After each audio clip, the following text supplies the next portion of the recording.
My name is Quillian, and I'm 42. I stood at the altar, my tie choking me, sweat pooling at the base of my neck. Leora glided down the aisle, her smile tight like it was painted on. My father, Geraldine, my best man, fidgeted beside me, his hands unsteady. The air felt thick, like the room was holding its breath. Then a note slipped from her bouquet, landing at my feet.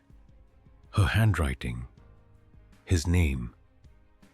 My gut twisted. I picked it up, heart pounding. Want to know what I did next?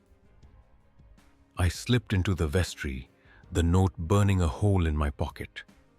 The organ's hum faded behind the heavy door, leaving only my breathing sharp and uneven. My fingers shook as I unfolded the paper. Leora's handwriting, all sharp loops and slants, stared back at me. Meet me tonight, same place. Don't tell him. At the bottom, my father's initials, GJ, scratched in his hurried scrawl. My chest tightened like someone had cinched a belt around my ribs. I pressed my back against the cool wall, trying to make sense of it. Months ago, things started feeling off. Leora would come home late, her excuses thin. Client meetings, she'd say, her eyes sliding past mine.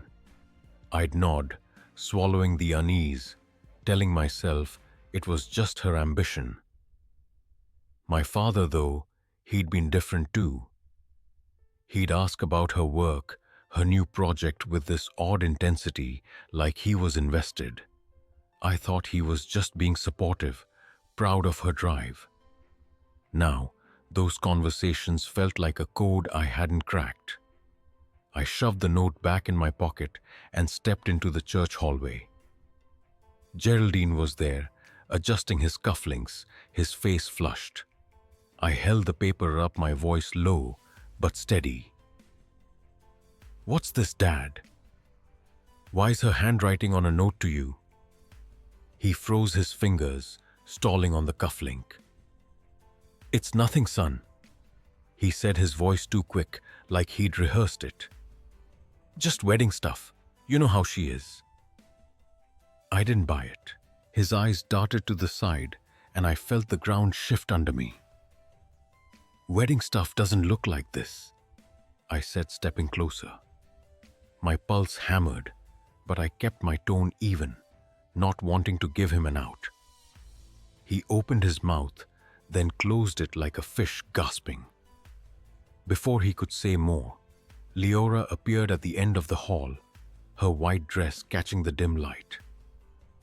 "Quillian," she said, her voice sharp, cutting through the moment. "We're late. The guests are waiting. Can this wait?" Her eyes flicked to the note in my hand, and for a split second, her composure slipped. Her lips parted just enough to show she knew. I wanted to demand answers, to tear the moment open right there, but the weight of the day pressed down. The ceremony, the crowd, the expectations. I folded the note, my fingers deliberate, and slid it back into my pocket. "Yeah," I said, my voice flat. "It can wait." But it couldn't. Not really. As we walked back toward the sanctuary, her arm brushing mine, I felt the distance between us widen. The note wasn't just paper. It was a crack in everything I'd built my life on. My father's footsteps echoed behind me, too close, too heavy. I kept my eyes forward, but my mind was racing, piecing together the late nights, the hushed phone calls, the way Geraldine's hand lingered on her shoulder at the rehearsal dinner. I'd ignored it all, chalked it up to nerves, to love. Now every memory felt like a lie I told myself. We reached the altar again, the crowd's murmurs swelling. Leora took her place beside me, her smile back in place, but it was different now. Brittle, like it might shatter if I looked too long. Geraldine stood to my right, his hands clasped tight, knuckles white. I could feel the note in my pocket, a weight pulling me down. The priest started speaking, his voice a drone, but all I could hear was my own heartbeat, loud and insistent, telling me something was wrong, terribly wrong. The priest's words blurred into a hum like static in my head. I stood there, Leora's hand in mine, her skin cool and unfamiliar. The crowd watched, their faces soft with expectation, but I felt like I was underwater, everything distant and heavy. Geraldine's presence beside me was a pressure, his shallow breaths cutting through the priest's cadence. I kept my gaze on the altar's cross, its polished wood glinting under the lights, trying to anchor myself. But my mind wouldn't settle. Leora's fingers twitched in my grip, a small movement, but it felt like a signal. I glanced at her, catching the way her eyes darted to Geraldine, quick and unguarded. It wasn't love in that look, not exactly, but something worse, familiarity, like they shared a secret I wasn't part of. My stomach churned, the note's words looping in my head. Meet me tonight. Don't tell him. I wanted to pull her aside again to demand the truth, but the priest was asking me to repeat after him, and the crowd was waiting. I said the words, my voice mechanical, each syllable a stone I was stacking to keep the moment from collapsing. Leora responded, her tone steady, but too polished, like she was reading lines. The ring sat heavy in my palm, cold metal that felt wrong to hold. I slid it onto her finger, my hand steady, despite the tremor inside me. Her smile flickered, and for a moment I thought she might say something, anything, to break the charade. But she didn't. She just looked at me, her eyes searching mine, and I wondered if she was daring me to call it off.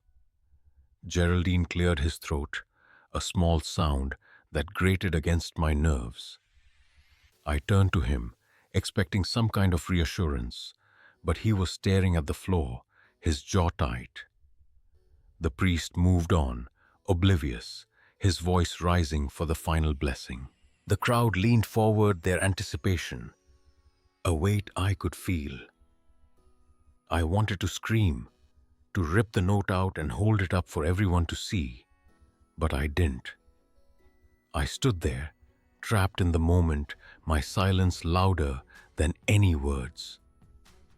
As we turned to face the crowd, Leora's arm brushed mine again, but this time it felt deliberate, like she was testing me. I kept my face blank, my eyes scanning the sea of guests. My cousin Maris was in the third row, her expression tight, like she knew something was wrong. I remembered her warning from last week, half spoken over coffee, about Leora's late nights. She's been at the office a lot.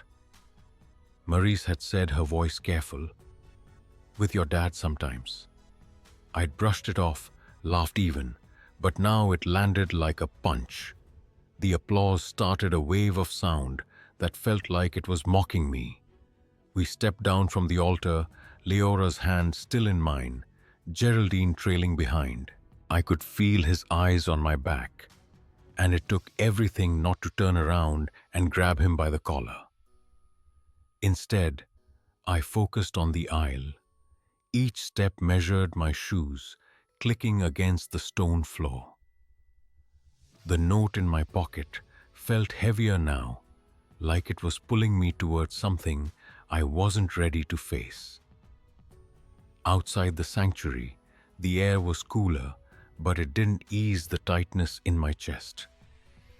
Leora let go of my hand, her fingers slipping away like they'd never been there.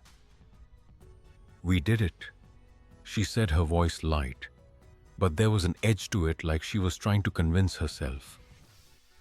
I nodded, not trusting my voice. Geraldine lingered nearby, talking to an usher, his laugh forced and too loud. I watched him, the way he avoided my gaze, and I knew I couldn't let this go. I stepped toward the reception hall, the crowd's chatter growing louder, but my mind was already elsewhere. I needed answers, not just about the note, but about every moment I'd overlooked, every lie I'd swallowed. Leora walked beside me, her dress rustling, her smile fixed for the guests.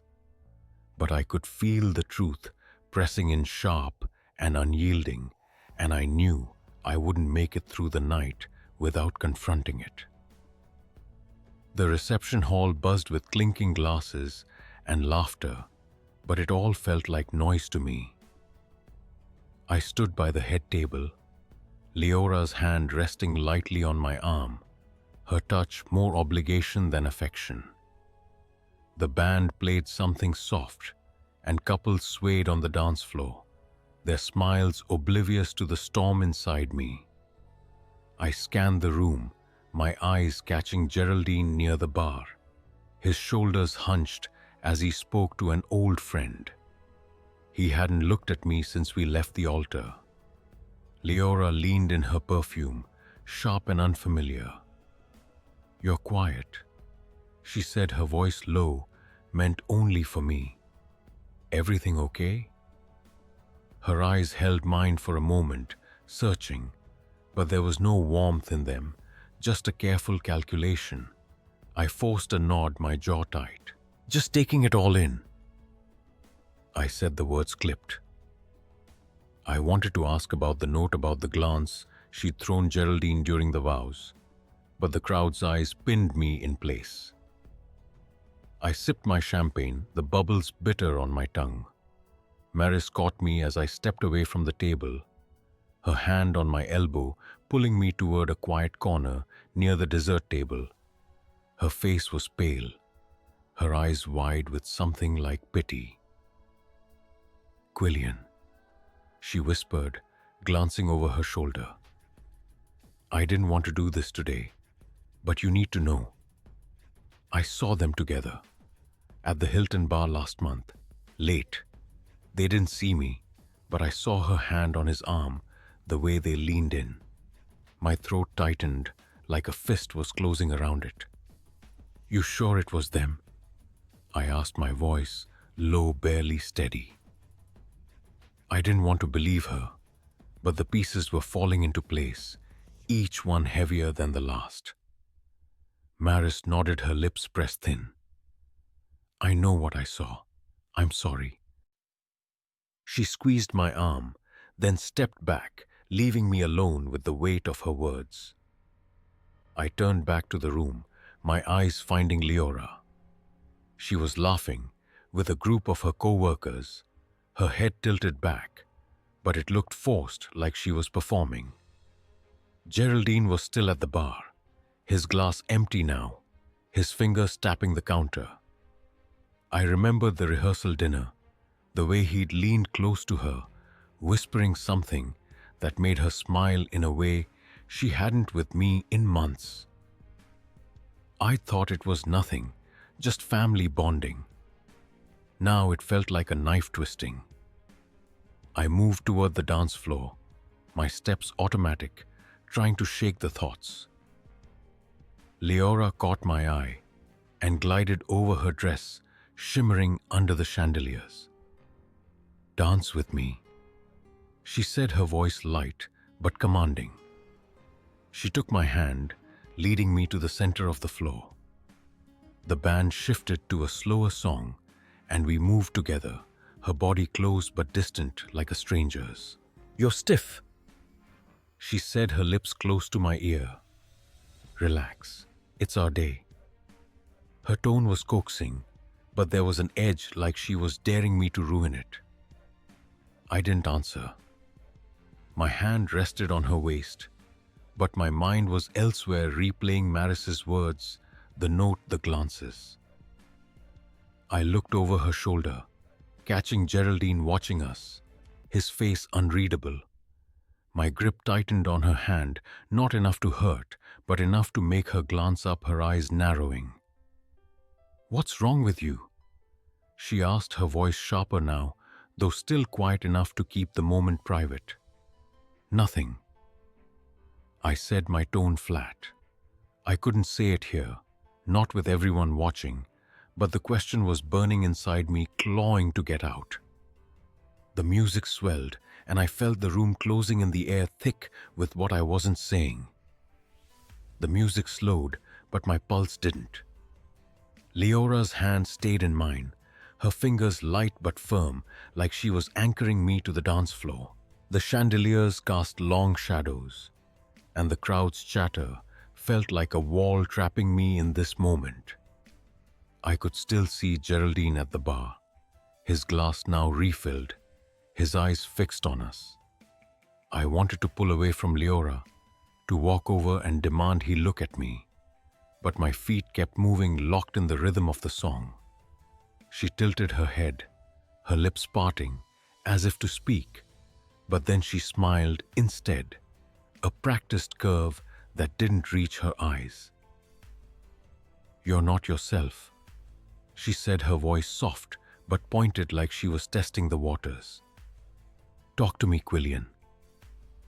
Her fingers tightened slightly, and I felt the weight of every guest's gaze, their smiles oblivious to the fracture growing between us.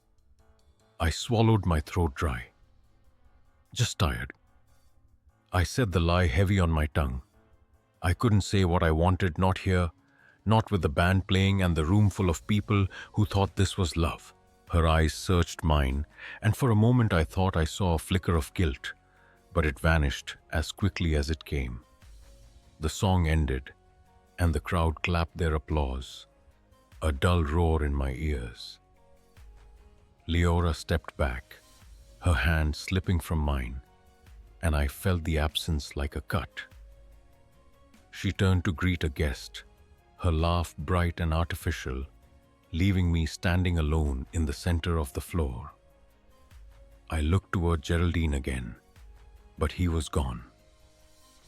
The bar stool empty. My chest tightened, a mix of relief and dread, like I'd missed my chance to confront him, but wasn't ready to face it anyway.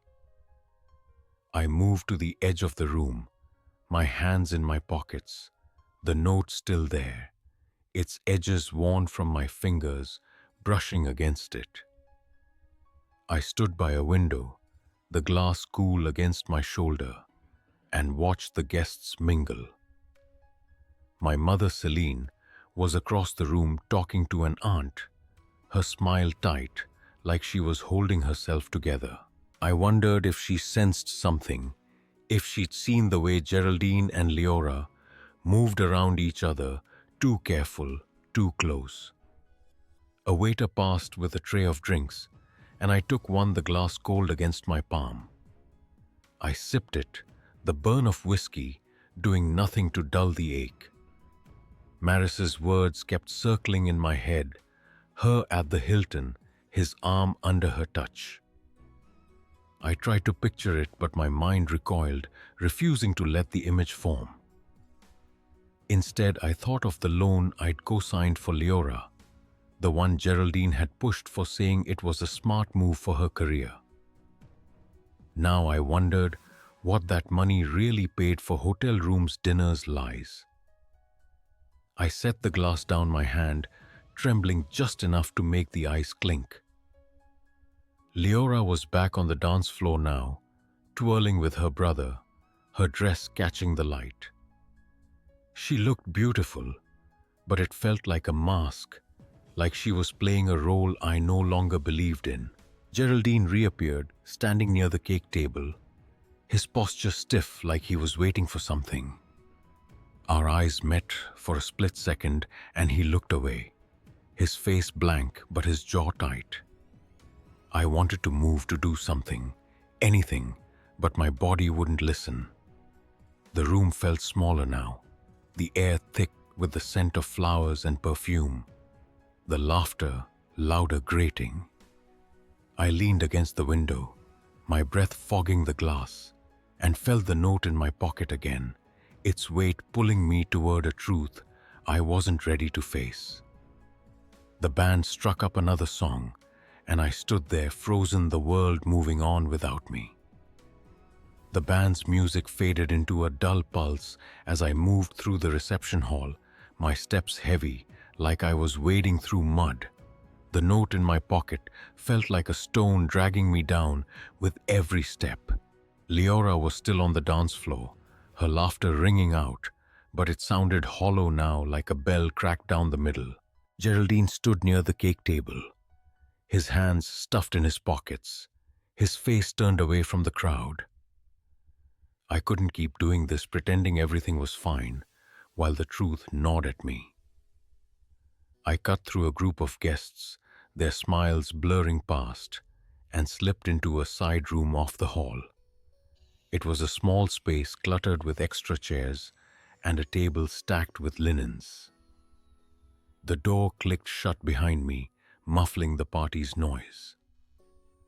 I needed airspace, something to stop the spinning in my head. I pulled out the note, its creases worn thin, and stared at it again, as if the words might change. They didn't. The door opened, and Leora stepped in, her dress brushing the floor. Geraldine followed his steps, hesitant, like he didn't want to be here. I held up the note, my hand steady, but my voice low, almost a growl. "Do you love him?" I asked, looking straight at her. The words felt like they'd been ripped out of me, raw and jagged. Leora's face went pale, her lips parting, but no sound coming out. She glanced at Geraldine, then back at me, her eyes wide like a cornered animal. Geraldine shifted, his mouth opening, then closing, his hands twitching at his sides.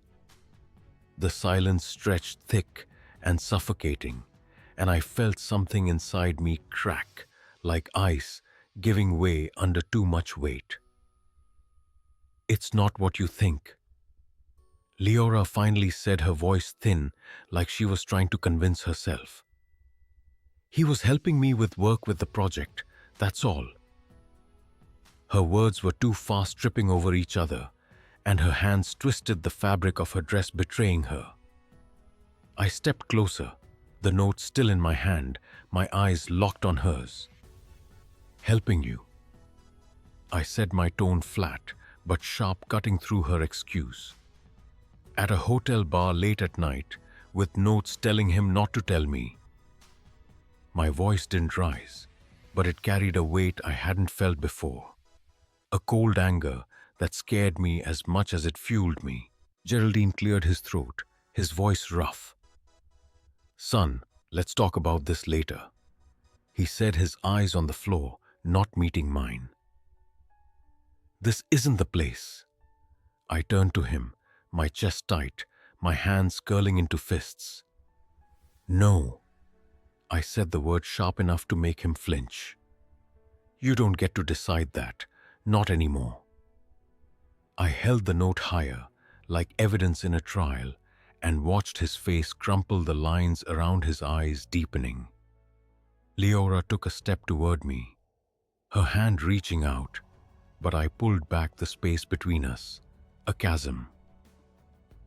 "Quillian," she said, her voice softer now, almost pleading. "It was a mistake, a stupid mistake. We can fix this." Her eyes were wet, but I didn't believe the tears. They felt like another performance, another lie. I shook my head, my throat burning. The room felt too small, the air too thick, and I could hear the faint hum of the party outside, the world moving on while mine was falling apart. I wanted to walk away, to leave them both standing there, but something held me in place, a need to hear them admit it, to make it real. The note trembled in my hand, and I felt the weight of every choice I'd made, every moment I trusted them pressing down until I could barely breathe. I stood there, the note crumpled in my fist, the air in the side room stale and heavy. Leora's eyes darted between me and Geraldine, her breath shallow, like she was waiting for me to break the silence. Geraldine shifted his weight, his hands still in his pockets, his face a mask of discomfort. The hum of the reception seeped through the door, laughter and clinking glasses, a cruel contrast to the truth unfolding between us. "Fix this," I said, my voice low, the words scraping out. "You think you can fix this?" I held the note out again, its edges fraying, and Leora flinched like it was a weapon. I wanted her to say it to admit what I already knew, but her silence was louder than any confession. Her eyes flicked to Geraldine again, and that look, quick, intimate, cut deeper than her words ever could. Geraldine took a step forward, his voice unsteady. "Quillian, you're blowing this out of proportion," he said, his tone almost pleading. "It was nothing serious. Just a moment of weakness." His words landed like a slap, casual and dismissive, as if my life was just collateral damage. "Nothing serious." I repeated, my voice steady but cold, each syllable deliberate. "You're standing here, my father on my wedding day, telling me this is nothing." My hands shook, not from fear, but from the effort of holding myself together. I wanted to grab him to shake the truth out, but I stayed rooted, the note a burning weight in my hand. Leora's voice broke through, sharp and desperate. "It was a mistake, okay? It happened once and we stopped. We didn't want to hurt you." Her hands were out now, palms up, like she was offering something I could take. But her words felt hollow, rehearsed, and the way she avoided my eyes told me it wasn't just once. I stepped back, my shoulder brushing the stack of linens, the table wobbling slightly. The room felt smaller, the walls closing in, and I could hear my own heartbeat, loud and uneven. I looked at Geraldine, waiting for him to say something, anything that might salvage the man I thought he was. But he just stood there, his gaze fixed on a spot above my shoulder, his silence a betrayal all its own. I turned toward the door, my hand on the knob, but something stopped me. I walked back to the reception hall, the note still clenched in my fist. The band was playing a lively tune now, and the crowd was louder, their voices a chaotic hum. I moved through them, my face blank, my steps mechanical. The head table was empty, the cake untouched, its white frosting gleaming under the lights. I grabbed the microphone from the stand, the metal cool against my palm, and tapped it once. The room quieted, heads turning, eyes locking on me.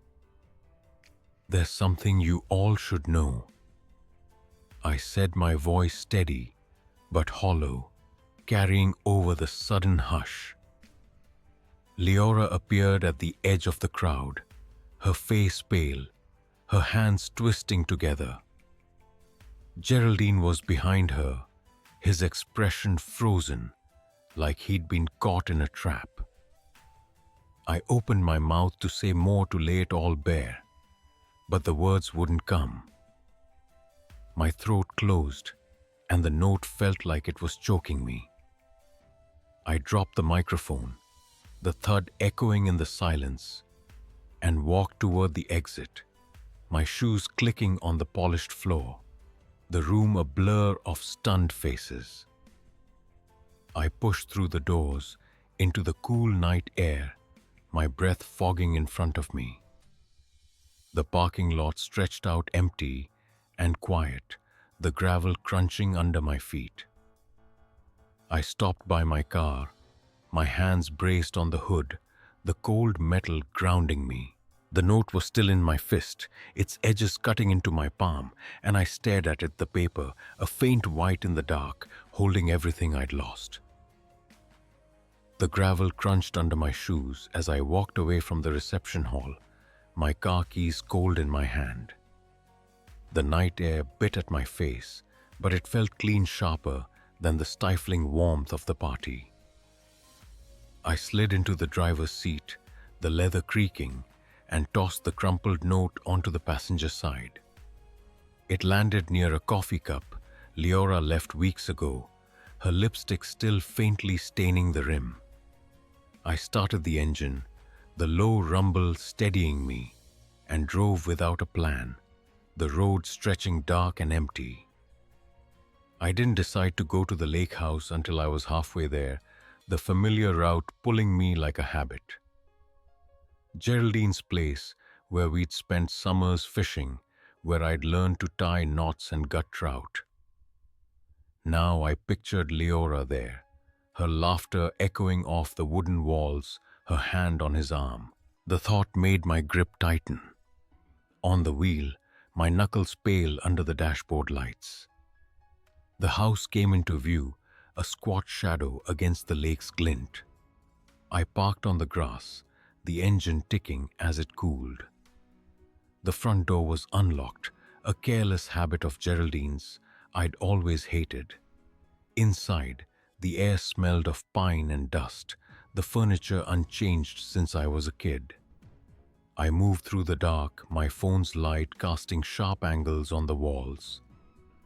In the living room, I stopped. A scarf lay draped over the couch, deep blue, Leora's favorite color. I picked it up, the fabric soft and heavy with her perfume.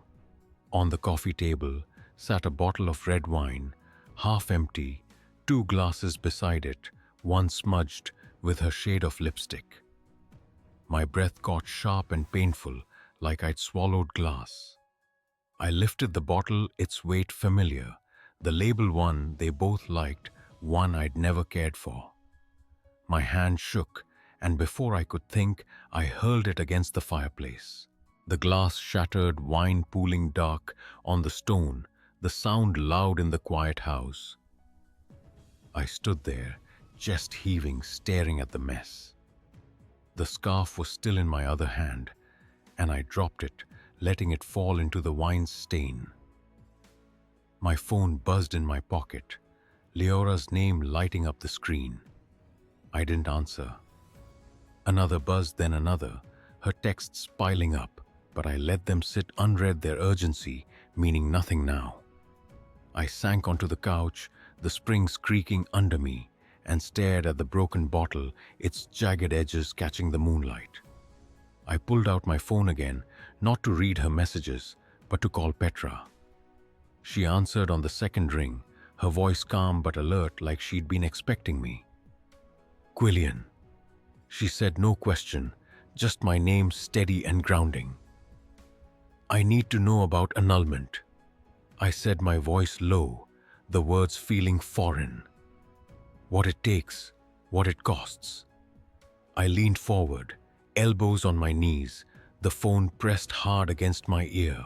There was a pause, the sound of her shifting, maybe sitting up. "You're sure?" she asked, not doubting, just confirming. "It's not simple, especially with that loan you signed. You could be on the hook for more than you think." I closed my eyes, the weight of her words settling in. The loan, the one Geraldine had vouched for, the one I trusted Leora to handle. "Just tell me where to start," I said, my tone flat but firm. I wasn't asking for pity or advice, just a path forward. "Okay," Petra said, her voice softening but professional. "We'll need to look at the marriage documents, the loan agreement, everything. Can you meet me tomorrow?" "Yeah," I said, my eyes on the scarf, its blue threads soaked in wine. "Tomorrow." I hung up the silence, rushing back heavier now. I stood, my legs unsteady, and walked to the porch, the lake stretching out dark and still. I wasn't ready to go back, not to the reception, not to Laura or Geraldine, but I was done standing still. The lake's surface was still reflecting the moon like a cracked mirror. I stood on the porch, my breath steady now, the cold air sharpening my thoughts. The broken bottle inside the house felt like a line I'd crossed, not just glass, but something bigger, something I couldn't take back. My phone sat silent in my pocket, Leora's unanswered texts a weight I no longer cared to carry. I leaned against the railing, the wood rough under my palms, and let the quiet settle over me. I thought about Petra's warning, the loan tying me to Leora's lies, to Geraldine's betrayal. It wasn't just money, it was trust, years of it poured into a deal I'd believed was for her future, our future. Now I saw it for what it was, a chain one they'd both forged. I pulled out my phone again, not to call Petra back, but to check the bank app. The account balance stared back lower than I'd expected, the loan payments already late. I closed the app, my jaw tight, and slipped the phone away. The porch creaked as I paced my shoes, scuffing the worn boards. I stopped at the edge, looking out at the water, and made a decision. I wasn't going back to the reception, to the smiles and toasts, to the life I'd been trying to hold together. I walked back inside, past the wine-stained scarf and shattered glass, and grabbed a notebook from the kitchen drawer. It was one of Geraldine's, half filled with fishing logs, dates, and catches scrawled in his messy hand. I tore out a blank page and started writing. Not to them, not yet. This was for me. I wrote what I knew, the note, the bar, the glances, the loan. Each word felt like carving stone, slow and deliberate, locking the truth in place. I didn't write to forgive or to rage, just to see it clearly.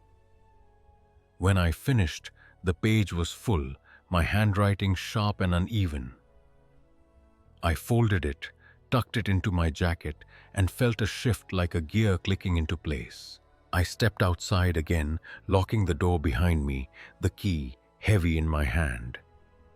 The lake house wasn't mine anymore, not in the way it used to be. It was theirs now, tainted by whatever they'd done here. I walked to my car, the gravel crunching louder in the dark, and slid into the driver's seat.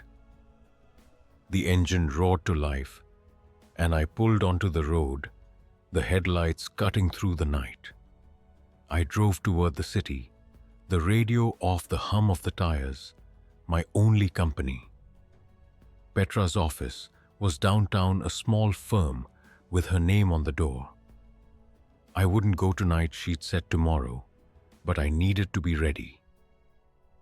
I stopped at a gas station, the fluorescent lights harsh against the dark. Inside, I bought a coffee black and stood by the counter, sipping it slowly. The clerk, a kid with tired eyes, didn't look twice at my suit, still crisp from the wedding that never finished. Back in the car, I set the coffee in the cup holder and pulled out the notebook page again. I read it over, the words stark in the dim light. It wasn't enough to walk away. I needed to end this legally, cleanly, no matter what it cost. I thought of Petra, her steady voice, the way she'd always seen through my excuses in college. She'd helped me cut the ties, not because she pitied me, but because she knew I was done waiting. I started driving again, the city lights growing brighter. The note from Leora was still on the passenger seat, but it didn't pull at me anymore. I rolled down the window, let the wind take it, and watched it flutter into the dark. I didn't need it now. I knew what it said, what it meant. The road stretched ahead, and for the first time in hours, I felt like I was moving towards something, not just away. The city lights blurred past as I drove the coffee cooling in the cup holder, its bitterness lingering on my tongue. I pulled into a diner parking lot near Petra's office, the neon sign flickering above. It was early morning now, the sky still dark, the lot empty, except for a delivery truck. I sat in the car, the engine off, and unfolded the notebook page I'd written at the lake house. The words looked stark in the dim streetlight, a map of everything I'd lost. I tucked it back into my jacket, my hands steady now, and stepped out into the cold. Petra's office was a few blocks away, but I wasn't meeting her until 9. I walked to the diner, the bell above the door jangling as I entered. The place smelled of grease and stale coffee, a lone waitress wiping down the counter. I slid into a booth, ordered a black coffee, and stared at the chipped mug, my reflection distorted in the dark liquid. My phone buzzed again, Leora's name flashing. I let it go to voicemail, her voice a faint hum through the speaker before it cut off. Petra arrived early, her coat slung over one arm, her hair pulled back tight. She slid into the booth across from me, her eyes scanning my face like she was reading a case file. "You look like hell," she said, her voice blunt but not unkind. She set a folder on the table, papers neatly clipped inside. "I feel like it," I said, my tone flat. I sipped the coffee, its heat doing nothing to warm the cold knot in my chest. "What did you find?" She opened the folder, sliding a document toward me. "The loan you co-signed for Leora's business. It wasn't for her. It funded a consulting project she and your father were working on together. Their names are on the contract, not yours." Her words were careful, but they landed like stones, each one heavier than the last. I stared at the paper, the numbers and signatures blurring. Geraldine had pushed me to sign, said it was a safe bet, a way to support Leora's dreams. I trusted him, trusted her, and now I was holding proof they'd played me from the start. "How bad is it?"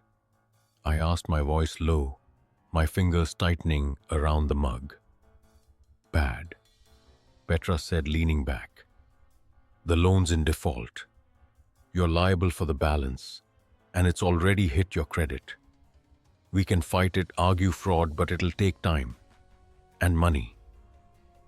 She paused, her eyes softening. "You sure you want to go down this road?" I nodded, my jaw tight. "I'm sure." The words felt final, like closing a door. I didn't want to fight for revenge, just to be free of their mess. Petra jotted a note, her pen scratching softly, and I watched the diner's clock tick towards 7, each second pulling me further from the man I'd been yesterday. My phone buzzed again, this time a call from my mother, Celine. I hesitated, my thumb hovering, then answered. Her voice was quiet, strained like she'd been crying. "Quillian," she said. "I heard what happened. Your aunt called. She said you left the reception. What's going on?" I closed my eyes, the diner's hum fading. "It's true," I said, keeping my voice even. "Leora and Dad, they've been lying for a while."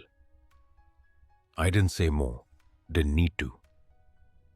The silence on her end was heavy, broken only by a sharp intake of breath. "I thought he'd changed," she said finally, her voice barely above a whisper. "After all these years, I thought." She trailed off, and I could picture her sitting in her kitchen, her hands wrapped around a teacup, the same way she'd sat when she told me about his affairs when I was 16. I'm sorry. I said the words rough, like they didn't fit my mouth. I wasn't just apologizing for now, but for dragging her back into his betrayal, for making her relive it. She didn't respond, just hung up the line going dead. I set the phone down, my hand steady, but my chest hollow, like something vital had been carved out. Petra watched me, her pen still, her eyes careful. "You okay?" she asked, her voice low, like she didn't expect an answer. I didn't give one. I looked out the diner window, the street lights flickering off as dawn crept in, and felt the world shift quiet, but unyielding, like a tide pulling everything away. The diner's fluorescent lights buzzed faintly, casting a pale glow over the booth where Petra and I sat. She slid the folder back into her bag, her movements deliberate, like she was giving me space to breathe. I didn't need it. My breath was steady now, but it felt borrowed, like it belonged to someone else. Outside, the dawn was breaking, gray light creeping over the empty street, making the world feel thin, like it could tear if I pushed too hard. I left Petra with a nod, promising to bring the documents she needed by noon. The diner's bell jingled as I stepped out, the cold morning air sharp against my face. I drove to my apartment, the city waking slowly around me. Delivery trucks rumbling, joggers weaving through crosswalks. My phone stayed silent. Now Leora's texts finally stopped. But the quiet wasn't relief. It was a void, heavy and unfamiliar. When I got home, the apartment felt smaller, the furniture too neat, like it was waiting for someone who wasn't coming back. I dropped my keys on the counter, the clink loud in the stillness, and sat on the couch, my suit jacket still on, creased from the night. The notebook page from the lake house was in my pocket, its edges soft from handling. I didn't read it again. I didn't need to. A knock at the door startled me, sharp and insistent. I opened it to find Leora, her eyes red, her hair loose and messy. Nothing like the polished bride from hours ago. She stood in the hallway, her coat unbuttoned, her hands twisting a tissue. "Can I come in?" she asked, her voice small, almost swallowed by the hum of the building's heat. I stepped aside, not saying yes, not saying no. She walked in her steps, hesitant, like she was crossing a line she couldn't uncross. She stopped by the kitchen counter, her back to me, her shoulders stiff. "I didn't mean for this to happen," she said, not turning around. "It wasn't supposed to go this far." I stayed by the door, my hand still on the knob, the metal cold under my fingers. "But it did," I said, my voice low, not accusing, just stating what was. I didn't move closer. I didn't want to. The space between us felt right, like it was the only honest thing left. She turned then, her face pale, her eyes searching mine. "I know I hurt you," she said, her voice cracking just enough to show she meant it. "But we can still make this work. I'll end it with him, I swear." Her hands reached out, then dropped, like she knew touching me wouldn't help. I looked at her, really looked, and saw someone I didn't recognize. Not the woman I'd proposed to, not the one I'd planned a life with. "You don't get it," I said, my words slow, deliberate. "There's no working this, not anymore." I felt the weight of the notebook page in my pocket, the truth I'd written, and it steadied me like an anchor in a storm. She stood there, her mouth open, but no words came. The silence stretched, broken only by the faint hum of the refrigerator. I walked past her to the window, looking out at the grey city, the buildings sharp against the sky. "You should go," I said, not turning around. My voice was calm, but it carried a finality I hadn't planned. Leora didn't move at first. I heard her breath hitch, then the rustle of her coat as she stepped toward the door. "Quillian," she said, her voice barely a whisper. "I'm sorry." The door clicked shut behind her, and the apartment went still, the kind of quiet that presses against your skin. I stood by the window, my hands in my pockets, the notebook page crinkling under my fingers. The city moved below cars, crawling lights blinking, but I felt separate, like I was watching it all through glass. My phone buzzed, once a text from an unknown number at work. "Heard about the wedding? You okay?" I didn't answer. I didn't know how to. The world I'd built was gone, and what was left felt raw, like a wound that hadn't started to heal. The apartment was quiet now, the kind of stillness that settles after a door closes for good. I stood by the window, the city's pulse faint below streetlights flickering like they were tired. My suit jacket hung over a chair, wrinkled and out of place, a relic from a day that didn't belong to me anymore. I moved to the kitchen, poured a glass of water, and drank it slowly, the cold stinging my throat. The notebook page from the lake house sat on the counter, its edges curled words I'd written in anger, now looking like someone else's. I'd found a new place, a small studio on the edge of town, cheaper than this one. The lease was signed yesterday, a single page with my name alone, no co-signer, no promises. I packed light, a few clothes, some books, a coffee mug I'd had since college. The rest, our dishes, her plants, the framed photos, stayed behind like shedding a skin I'd outgrown. The movers would come tomorrow, but tonight I was still here in the space we'd shared, now just mine. I took a job at a warehouse, unloading trucks, stacking boxes, the kind of work that left my hands calloused and my mind clear. The first day, I'd shown up in jeans too new, the other guys glancing at me like I didn't belong. But the rhythm of the work, the weight of the boxes, the steady hum of the forklift, it grounded me. I didn't have to talk, didn't have to explain. I just moved one crate at a time, and it was enough. Petra called in the afternoon, her voice crisp over the phone, cutting through the warehouse's noise. "Got the loan documents," she said. "It's a mess, but we can file for fraud. You still in?"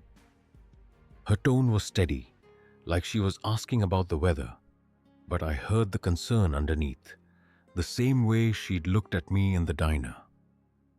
"Yeah," I said, wiping sweat from my forehead, the phone cradled against my shoulder.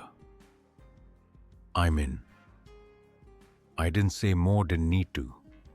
She understood the way she always had, back when we'd stay up late in college, arguing over case studies until dawn. She didn't push, just said she'd send the paperwork and hung up. I sat on the apartment's couch now, the springs sagging under me, and opened a notebook, not the one from the lake house, but a new one, blank and unblemished.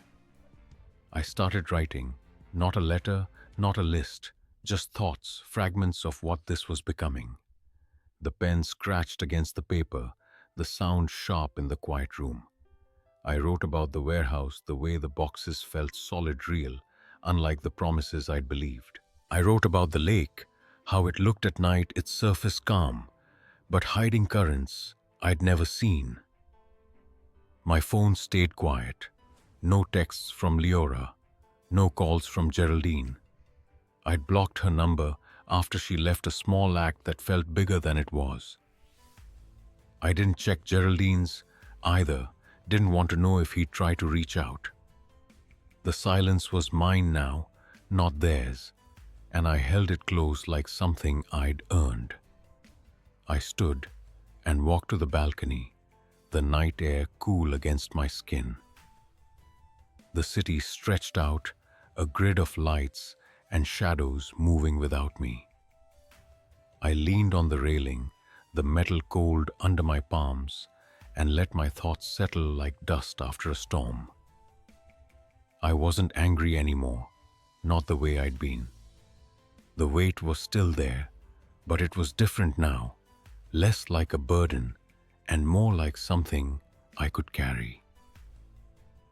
The city's hum faded as I stood on the balcony, the night settling into a quiet that didn't demand anything from me. My hands rested on the railing, the metal's chill seeping into my skin, grounding me. I thought about my mother, Celine, and the way she'd rebuilt after Geraldine's first betrayal, her strength woven into small acts, planting a garden, painting the kitchen, living without apology. I hadn't understood it then, but I did now. It wasn't about erasing the past. It was about choosing what to carry forward. She'd called again this morning, her voice steadier than before. "I'm coming to see you," she said, not asking, just stating it like she knew I needed her. I didn't argue. I pictured her arriving tomorrow, her suitcase small but heavy, her eyes searching mine for signs of the boy I used to be. I wasn't that boy anymore, but I wasn't lost either. I'd meet her at the station, and we'd talk not about him or Leora, but about what came next. I stepped back inside the apartment's dim light, softening the edges of the room. The notebook lay open on the couch, my words filling half a page, jagged but honest. I didn't write more tonight. Instead, I walked to the bedroom, pulled a cardboard box from the closet, and started packing the last of my things. A sweater, a pair of boots, a chipped mug I'd kept from a road trip years ago. Each item felt like a choice, a piece of me I was taking with me. Petra had texted earlier, a short message about the fraud case, saying we had a shot if I could prove Leora's intent. I didn't reply yet. The fight was important, but it wasn't everything. I sat on the edge of the bed, the mattress creaking, and looked at the empty closet, its bare hangers swaying slightly. I'd lived here with Leora for 2 years, planned a life in these walls. But now, it was just a room, just a place I'd leave behind. I walked to the kitchen, grabbed a glass, and filled it with water from the tap. The faucet dripped a soft blink against the sink, and I let it, too tired to fix it. I thought about the warehouse, the way the guys had started nodding at me not as a stranger, but as someone who showed up. One of them, a kid named Corinne, had asked me yesterday how to fix a busted pallet jack. I'd shown him my hands steady, my voice calm, and he'd listened, his eyes sharp with focus. It wasn't much, but it felt like something. The phone stayed quiet, and I was glad for it. I didn't need Leora's apologies or Geraldine's excuses. I'd stopped looking for them to make sense of this. I carried the glass to the balcony again, the night cooler, now the air sharp with the promise of rain. I sipped the water, its coldness a small shock, and looked out at the city, its lights steady, not blinking for me or anyone else. I thought about the lake house, the photo I'd found there, me and Geraldine, on the dock, my grin wide, his hand on my shoulder. I'd kept it, tucked it into the notebook, Not because I wanted him back, but because it reminded me I'd been whole once before all this. I didn't need to be that kid again. I just needed to be this man standing here, breathing, moving forward. I set the glass on the railing, its base damp against the metal, and leaned back, my hands in my pockets. The city moved below its rhythm, unchanged, and I stood still, not waiting, not wanting, just here. The new apartment smells of fresh paint and old wood, a small studio with a single window facing a brick wall. I wake early, before the sun, the mattress firm under me no longer sagging like the old one. The alarm hums, and I shut it off with a tap, my fingers steady. I pull on jeans and a flannel shirt, the fabric worn but clean, and brew coffee in a pot I bought for $3 at a thrift store. The steam curls up sharp and bitter, and I sip it standing, no rush, no noise. The warehouse job keeps me moving. I stack crates, check manifests, my hands, finding a rhythm that feels like purpose. Corin, the kid from last week, shadows me now, asking questions about the job, about life. I answer in short sentences, not because I'm hiding, but because I'm learning what to say. He listens, nods, and carries a box without being asked. I don't smile, but I feel it, a small warmth in my chest. Petra meets me for lunch sometimes, her briefcase tucked under the diner table, her eyes sharp but kind. Today, she slides a sandwich across to me, the bread wrapped in wax paper. Case is moving, she says, her voice even. The bank's fighting, but we've got a shot. I nod, chewing slowly, the mustard sharp on my tongue. I don't ask for details. I trust her, not because I have to, but because I choose to. My mother came last week, her suitcase heavier than I expected. We sat in the studio, the single chair creaking under her, and talked about her garden, the roses she's coaxing back to life. She didn't mention Geraldine, and neither did I. Her hands moved as she spoke, strong and sure, and I saw her, not as broken, but as someone who'd built something new from the pieces. I walked her to the bus station after, her arm light on mine, and when she hugged me, it felt like a promise we didn't need to say. I walked to the warehouse each morning, the city waking around me, horns and footsteps blending into a hum I don't fight. My boots hit the pavement steady, no hurry. I pass a bakery, its windows fogged with warmth, and sometimes I stop for a roll, plain, no sweetness. I eat it on a bench, watching pigeons scatter their wings, a soft chaos. I don't think about Leora or Geraldine much anymore. They're there in the background like a bruise that doesn't hurt unless I press it. At night, I sit at the small table by the window, the brick wall outside a blank canvas. I open the notebook, not the one from the lake house, but the new one, its pages filling slowly.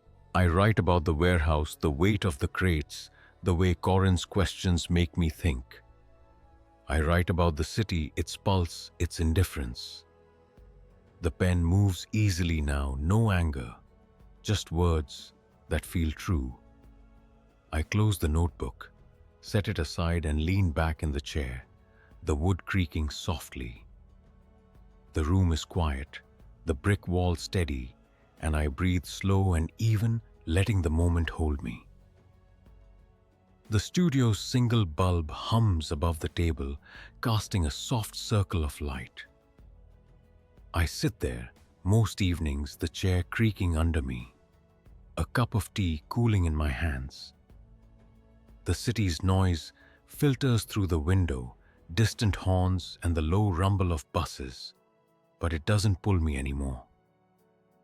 I've started sketching in the notebook now, Not just words, but lines and shapes, corners of the warehouse, the curve of a crate, the way Corin's shoulders slump when he's tired. It's not art, just a way to see things clearly.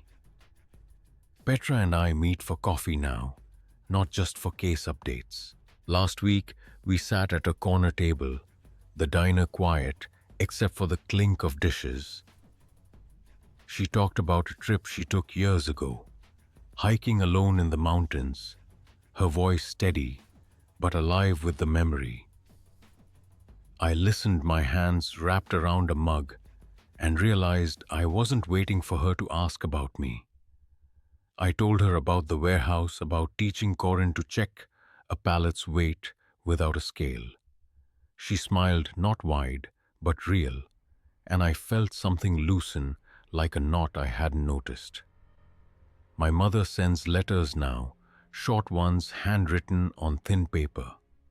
She writes about her roses, the weather, a neighbor's dog that keeps digging up her yard. She doesn't ask about the case or Geraldine, and I don't bring it up. Last Sunday, I called her, the phone line crackling faintly. We talked about a recipe she used to make one I'd forgotten until she mentioned it. I tried it that night, the kitchen filling with the smell of onions and thyme, and it tasted like something I could hold on to. The warehouse is different now too. I'm not just moving boxes. I'm showing Corin how to spot a weak crate before it breaks, how to stack them so they don't fall. He listens, his hands quick but careful, and I see myself in him, not the me from before, but the one I'm becoming. The other guys nod when I pass, their eyes meeting mine. No questions, just respect for showing up. I walk to the lake sometimes, not Geraldine's house, but a public trail nearby. The water's edge is rocky, the air sharp with pine. I sit on a bench, the wood worn smooth, and watch the ripples move steady and unhurried. I don't think about the note, or the wedding, or the lies. They're there, part of the story, but they don't own me. I've learned to live with what's left, not as a weight, but as a mark, like a scar that fades, but doesn't disappear. I'm not fixed, not whole in some clean way, but I'm here, waking up each morning, moving through the days with my own rhythm. I tell this story, not to prove anything, but because it's mine, and saying it out loud feels like setting it down, like leaving a stone by the water's edge. What's the hardest truth you've had to carry? If this feels familiar, stick around, maybe share it. Thanks for listening. I'll be here telling the next one.